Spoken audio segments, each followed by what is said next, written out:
maayos. Gawa mo ng paraan ngayon yan. Pag di mo nagawa ng paraan ngayon yan, pucha, sinasabi ko sa'yo. Tira mo sa akin ng maayos yung motor, pre. Kasi sasaulin mo sa akin, may tagas yung makina.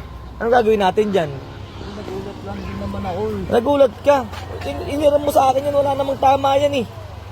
Tapos kanina paalam mo sa akin, saglit ka lang. Inabot ka ng 3 oras, 4 na oras. Nalubak lang kami. Nalubak. Sa hindi ko naman sadya na ano, nagulat nga rin ako. Biglang may... Pinaglolo ko mo ko, pre. Hindi naman lubak yan eh. Tingnan mo, makina, ilalim yung tama niyan, pre. May labas na. Tingnan mo yung langis niyan. Bakit gagawin mo dyan? Hindi natin pa pwedeng pahinang lang yan.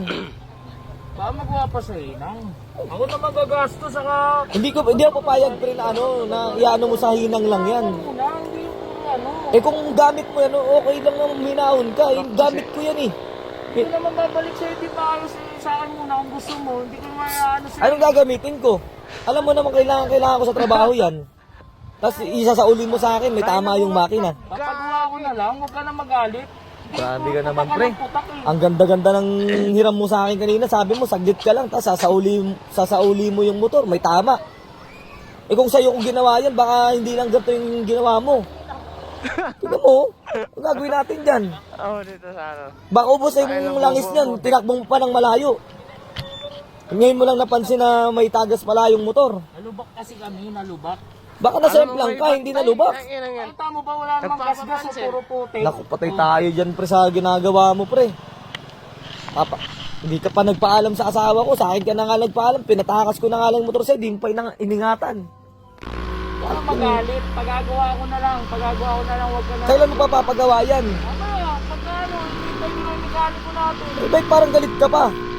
Nakakabisip kasi bunga namin, bis na mga... Pre, kasalanan mo na nga yan, pre, tapos ikaw pa yung nagagalit. Ako normal lang ako magalit kasi motor ko yan. Tapos isasauli mo sa akin, ganyan. Diba? Ano namang ano mo dyan, pre, ano gagawin natin dyan? Hindi pa pwedeng iabot natin ng bukas yan kasi gagamitin ko sa trabaho yan. Malay mo to, matagas lang. Abala yan, pre, patay tayo sa'yo. Abala yung ginawa mo sa akin. Abala, hindi naman, bakit tanggalin mo ng screw dito? Tinignan ko may butas yung ano niyan, yung sa ilalim ng makina niyan. Wala mo pa pala, ako nga, tingnan mo nga, oh. Anak ng toko ka naman, tol, oh. Hindi naman dapat ganyan yung ano, ilingatan mo na lang sana yung motor. Ang hirap sa... Alak ng ano eh, hindi naman nakakatulong yung bunganga mo. Ang hirap kasi sa inyo, pag hindi kayo pinahiram ng motor, magagalit kayo. Pag ka nang hiram kayo ng motor, di nyo naman iniingatan. Ayusan naman eh, paayos ko na lang, huwag ka na lang magalit, tuminahon ka lang. Kasi Paano nga ako hihinahon? Gagamitin hindi ko... naman nakakatulong yung bunganga mo, kala mo naman. Gagamitin ko kasi bukas yan. Oo, Sira ulong to eh, ikaw pagalit. kaya siraulo pa ako, tarantado ka pala eh. Huwag ka Bakit ganito? magalit. Pagka pinapagalitan kayo, para sa inyo yan, hindi para sa amin yan kasi nanghiram lang kayo ng motor. Bulaga. Nandun na ako sa punto. Iniram ko naman ang maayos. Gawa mo ng paraan ngayon yan. Pag di mo nagawa ng paraan ngayon yan, pucha, sinasabi ko sa'yo. Bakit? Huwag ka magmura. Sira ulo ka. Sa'yo na maayos para... Taktika.